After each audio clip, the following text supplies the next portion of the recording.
अस्सलाम वालेकुम दोस्तों, फिनोमिनल फैक्ट्स में आप सबको खुश आमदीद। जंग यमामा में मुसलमान खालिद बिन वलीद की लीडरशिप में जंग तो जीत गए, लेकिन इस जंग में मुसलमानों को बहुत ज़्यादा नुकसान हुआ, क्योंकि सिर्फ 13,000 मुसलमान थे और 40,000 की फ़ौज थी जिनको मुसलमानों ने हरा दिया था।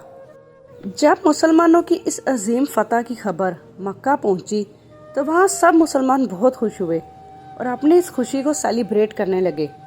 लेकिन हज़रत उमर रज़ी अल्लाह ताला अन्हु को फ़िक्र हुई। उन्होंने फरमाया कि इस जंग में ऐसे बहुत सारे सहाबा शहीद हुए हैं जो कि हाफ़िज़ कुरान हैं, ऑलमोस्ट 70 सहाबा जो हाफ़िज़ कुरान हैं।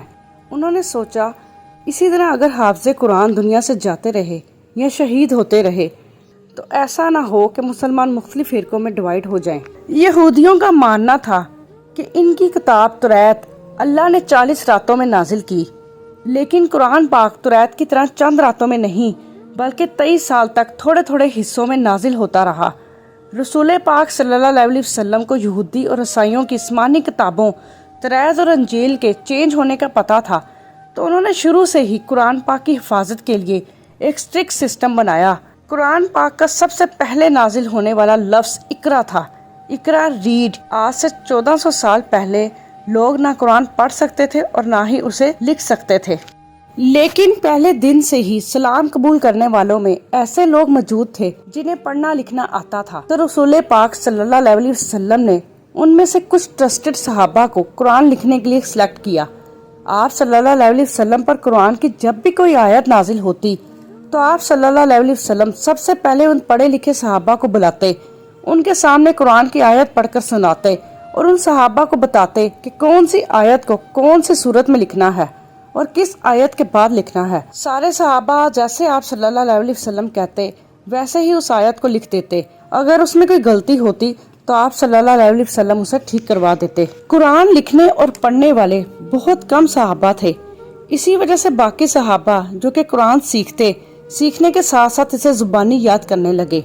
मक्का में बहुत सालों तक कुरान पाक इसी तरह लिखवाया जाता रहा, लेकिन मदीना हिजरत के बाद आप सल्लल्लाहु अलैहि वसल्लम ने मस्जिद नबवी के अंदर कुरान लिखवाने का एक प्रॉपर सिस्टम बनाया। मदीना में पढ़ने लिखने वालों की तादाद मक्का से भी बहुत कम थी, लेकिन मदीना में मुसलमानों को एक एडवांटेज ये हुआ कि वहाँ यहूदियों की तादाद ज्यादा थी। यहूदियों की किताब में पहले से ये बता दिया गया था कि बहुत जल्द मदीना में एक पैगम्बर आने वाला है। इसीलिए हिजरत से 500 साल पहले जब फलस्तीन के इलाके में रोमन एम्पायर ने यहूदियों पर जुल्म करना शुरू किया तो इनमें से बहुत से यहूदी फलस्तीन को छोड़कर अरब के पास आए, मदीना और इसके आसपास के आबादी में आबाद हो गए और अपने उस पैगंबर का इंतजार करने लगे। यहूदियों की आसमानी किताब तौरात एक किताब होने की वजह से उनमें एजुकेशन की अहमियत अरबों के मुकाबले में बहुत ज्यादा थी, जिससे मदीना के लोगों ने अब तक कोई फायदा नहीं उठाया था। लेकिन हजूर पाक सल्लल्लाहु अलैहि वसल्लम जैसे हिजरत करके मदीना आए तो उन्होंने यहूदियों के एजुकेशन सिस्टम से मुसलमानों को फायदा पहुंचाने की कोशिश की। आपने बहुत से यंग मुसलमानों को यहूदियों के स्कूल भेजना शुरू किया ताकि वो पढ़ लिख सकें। आप सल्लल्लाहु अलैहि वसल्लम ने कुछ अरसे बाद जिन यंग सहाबी को स्कॉलरशिप के लिए सिलेक्ट किया उनमें से एक का नाम ज़ैद बिन साबित रज़ी अल्लाह ताला अन्हु था, जिन्होंने यहूदियों से ना सिर्फ अरबी बल्कि यहूदियों की ज़बान और ईरान की ज़बान भी सीख ली। जिसके बाद ज़ैद बिन साबित रज़ी अल्लाह ताला अन्हु आप सल्लल्लाहु अलैहि वसल्लम के पर्सनल सहाबी बने। मतलब कुरान पाक की नाजिल होने वाली आयात को लेकर और बाकी बादशाहों की तरफ लेटर लिखना, जो कि बहुत ही इम्पोर्टेंट रोल था, ये काम ज़ैद बिन साबित रज़ी अल्लाह ताला अन्हु करते। स्लो ये ग्रुप बढ़ता गया, इवन 75 तक जा पहुंचा। तो आप सल्लल्लाहु अलैहि वसल्लम ने मस्जिद नबवी के अंदर ही एक पोर्शन इन यंग सहाबा के लिए बनाया, जहां ये सहाबा आप सल्लल्लाहु अलैहि वसल्लम से कुरान सीखते और बाकी मुसलमानों तक पहुंचाते। हिजरत के 2 साल बाद मुसलमानों ने एक बहुत बड़ी फतह हासिल की, जिसमें मुसलमानों के हाथों बहुत सारे कैदी आए, जिनमें से कुछ कैदियों को तो फिदिया देकर रिहा कर दिया गया और जो फिदिया अदा नहीं कर सके तो उन्हें आप सल्लल्लाहु अलैहि वसल्लम ने ये ऑप्शन दी कि अगर वो 10 मुसलमानों को पढ़ना लिखना सिखा दें तो इन्हें रिहा कर दिया जाएगा। इस तरह मदीने के काफ़ी लोग भी पढ़ना लिखना सीख गए।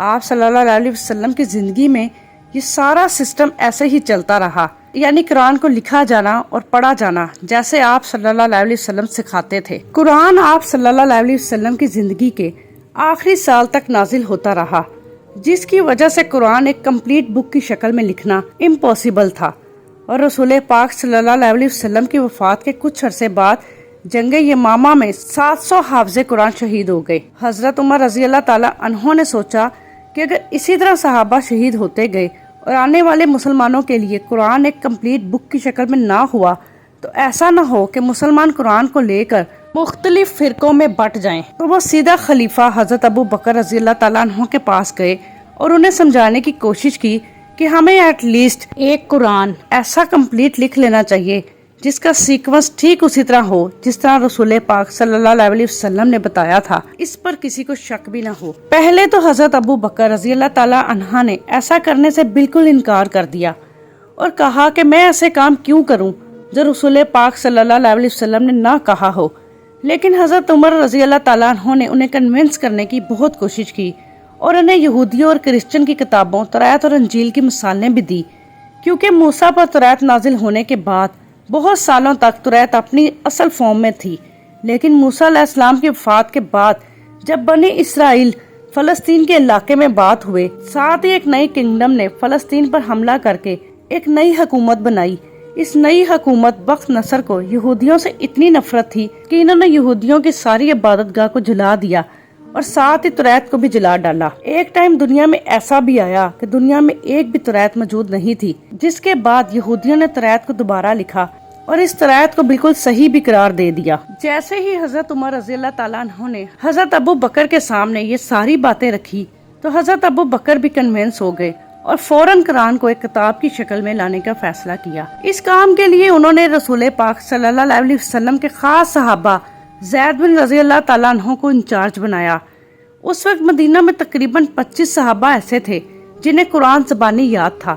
حضرت زید بن رضی اللہ تعالیٰ عنہ نے ان تمام صحابہ کے ساتھ ایک گروپ بنایا اور قرآن جمع کرنے کے لیے ایک اسٹرکٹ سسٹم بنایا جس میں سارے حافظ قرآن کی آیت پڑھ کر سناتے اور آپ صلی اللہ علیہ وسلم کی زندگی میں لکھے جانے والے قرآن کی آیات سے میچ کیا جاتا، اور ان سب کے بعد بھی باہر سے 2 گواہوں کے قرآن کے نقصے بھی دیکھے جاتے۔ اس طرح قرآن کی ایک ایک آیت کو بہت کیئرفلی لکھا جاتا اور یہ سارے کام مسجد نبوی میں سارے مسلمانوں کے سامنے کیے جاتے تاکہ کسی مسلمان کو کوئی شک و شبہ نہ ہو۔ اس طرح پہلی بار پراپر قرآن پاک کو ایک کتاب کی شکل دے دی گئی۔ اس قرآن کے کمپلیٹ ہوتے ہی اسے حضرت ابو بکر رضی اللہ تعالیٰ عنہ کے حوالے کر دیا گیا، جس کے بعد کسی بھی مسلمان کو قرآن کے بارے میں جاننا ہوتا تو وہ آ کر اسی قرآن پاک سے ویریفائی کر لیتا۔